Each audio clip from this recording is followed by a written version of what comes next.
When we come down to New Orleans, we like to have celebrations. We also like to have parades. But one thing we do down here is kind of unique. We have jazz funerals. Anyone could have one. Just go down to the Union Hall, hire yourself a band, go to the courthouse, pick your permits, and here's your jazz funeral.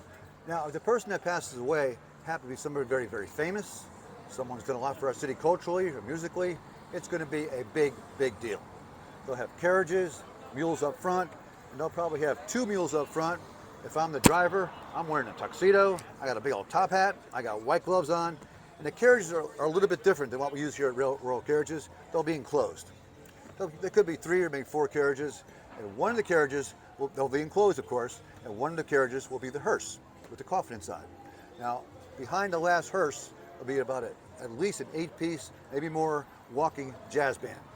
White shirt, black pants, black tie, very, very formal. And on the way to the gravesite, the mules are going to go very, very slow.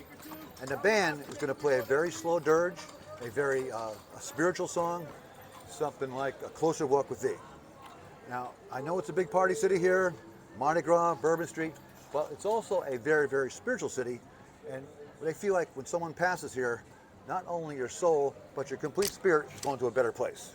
You can call it heaven if you like, maybe the big bandstand in the sky, if you will. So on the way to the gravesite, that band, they're going to go very, very slow, and the jazz band is going to play a very slow spiritual song, something like A Closer Walk with Thee. Be a good example. Now, once they get to the gravesite, they start saying their prayers, they're saying their goodbyes, and at that time, the jazz band will normally form a semicircle around the gravesite. Now, this is a very traditional jazz funeral. But once they form that semicircle, it's usually always the snare drummer. He'll have a white handkerchief as a lapel. After all is said, all their goodbyes, their prayers, the drummer with the white handkerchief will take the white handkerchief out, kind of show it to the band, drop it to the ground, do a drum roll, and that's a signal for the band. It's time to leave the gravesite. Let's go out to the street. And that's where it turns into the big, big party and celebrations. It's been depicted on television, motion pictures. You might see the folks, they're dancing, they're high stepping, got the umbrellas going. And what that is now, it's a celebration of life. We did our mourning in the gravesite. Now there's no sense crying anymore. Now we have a party, a celebration, celebrate the person's life.